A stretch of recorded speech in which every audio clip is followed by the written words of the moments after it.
안녕하세요. 마이리틀 플래너 고연진 팀장입니다. 오늘은 실제 상담 중 많이 듣는 질문인 암 보험 진단비를 얼마나 설정해야 하는지 연진 팀장의 의견을 나눠보는 시간을 갖도록 하겠습니다. 먼저 암 진단비 종류에 대해 짚고 넘어가 보도록 할게요. 암 보험에서 나누는 암 종류는 크게 세 가지로 나뉘는데요. 고해감과 일반암, 그리고 유사암입니다. 먼저 고해감은 3대 고해감이 혈액암인 백혈병, 골수암, 뇌암을 꼽을 수 있고요. 그리고 5대 고해감으로 분류된다면 이외에 추가로 식도암과 췌장암 등을 포함하여 비교적 고액의 치료비가 발생되는 암으로 구분할 수가 있어요. 다음은 유사암인데요. 유사암은 일반암에 비해 전이가 적고 치료가 비교적 빠르게 되어서 상대적으로 위험이 적은 암을 유사암으로 구분합니다. 여성분들이 가장 관심이 많은 갑상선암, 경계성종양, 기타 피부암, 제자리암 등이 속해져 있어요. 일반암은 이 외의 모든 암이라고 생각하시면 되는데요. 대표적으로 폐암, 간암, 위암, 대장암, 유방암, 장웅암 등이 여기에 속한다고 보시면 되고 가장 넓은 범위라고 생각하시면 되겠습니다. 자, 그럼 여기서 어떤 암의 비중을 두고 선택해야 하는지는 개인마다 다른 가족력이나 암 발병률에 따라 다를 수 있는데요. 연진 팀장의 개인적인 의견으로는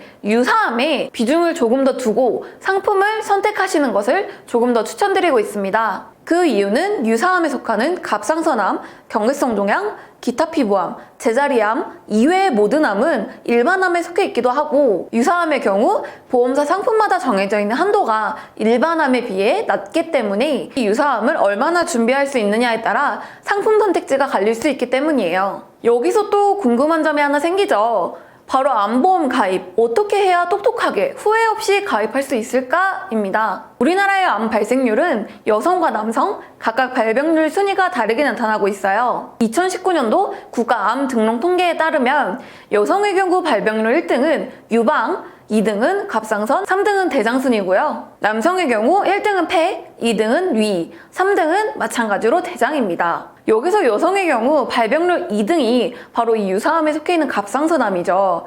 저도 같은 여성으로서 갑상선암, 즉 유사암이 높게 설정되는 상품에 비중을 두고 선택을 할 것 같아요. 상품마다 다르지만 유사암의 한도가 높다고 할 수 있는 회사의 경우 3천만 원에서 4천만 원까지도 준비할 수 있으니 꼭 참고하시기 바라고요. 이 남성분들의 경우는 1등, 2등, 3등 모두 일반암에 속하기 때문에 이 일반암이 얼마나 저렴하냐로 비중을 두어도 무방할 것 같아요. 이렇게 꼼꼼히 살펴보면 성별 따라 암 보험 가입 요령도 달라질 수 있으니 꼭 잊지 마시고 성별에 따른 발병률 등을 꼭 참고하시면서 준비하시는 것이 좋겠죠. 여기서 또 생기는 궁금증은 암보험 가입 한도를 얼마나 설정해야 할까? 겠죠? 뭐 옆집 순이 엄마는 일반암 진단비를 1억을 추가로 더 가입했다더라.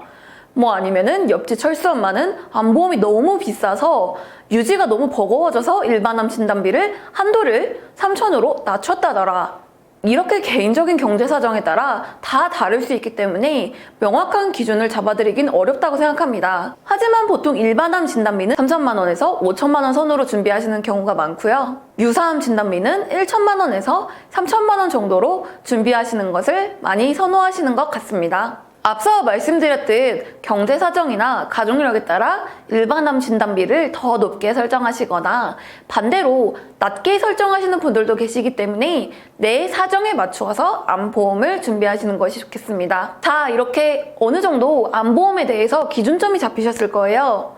그렇다면 이제 암보험에 대해 어떻게 특약을 구성해야 되는지도 짚어드릴게요. 암에 관련된 특약은 굉장히 많아요.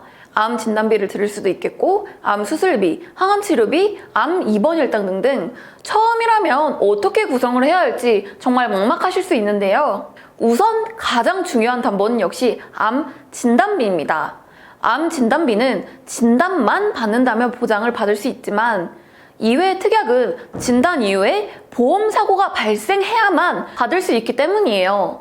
이 외에 고액의 치료비가 발생할 수 있는 표적 항암 치료비 등등은 암 진단비를 충분히 준비했다면 그 다음으로 여력이 괜찮을 때 준비하시는 것을 추천드리고 있습니다. 다음으로는 오늘 했던 이야기를 바탕으로 A사의 제안서를 준비해봤는데요. 40세 여성 기준으로 상해 1급수, 회사 사무직 종사자 기준입니다. 제한서는 금액이 오르지 않는 비갱신령과 해지연급금 미지급형을 기준으로 잡았습니다. 제한서를 자세히 살펴보자면 유사암과 생식계암을 제외한 일반암 진단비 3천만 원, 그 다음으로 유방, 자궁, 고안, 전립선이 포함되어 있는 생식계암 진단비 별도로 3천만 원, 그리고 유사암 진단비를 3천만 원까지 구성을 해보았습니다. 이외에 나머지 특약은 기본 특약으로서 최소로 낮추었고요. 이렇게 해서 20년 납 90세 만기로 월 41,892원입니다. 이 제한서는 단순 참고용으로만 확인해 주시기 바라며 자세한 맞춤 제한서나 비교 제한서가 궁금하신 분들은 아래 더보기란에 기재되는 연락처로 연락을 주시면 꼼꼼하고 섬세하게 제한서를 구성해서 발송드리도록 할게요. 오늘은 이렇게 암보험에 대해 가입 주의사항과 진단비의 종류, 가입 한도 설정법까지 함께 이야기를 나누어 보았습니다. 여러분의 궁금증 해결에 많은 도움이 되었을까요? 다음 영상에도 여러분들이 궁금해하는 도움이 되는 보험 이야기로 찾아뵙도록 하겠습니다. 좋아요와 구독 눌러주시면 영상 제작에 많은 힘이 됩니다. 이만 마치면서 마이 리틀 플래너 연진 팀장이었습니다. 감사합니다. 본 광고는 광고 심의 기준을 준수하였으며 유효기간은 심의일로부터 1년입니다.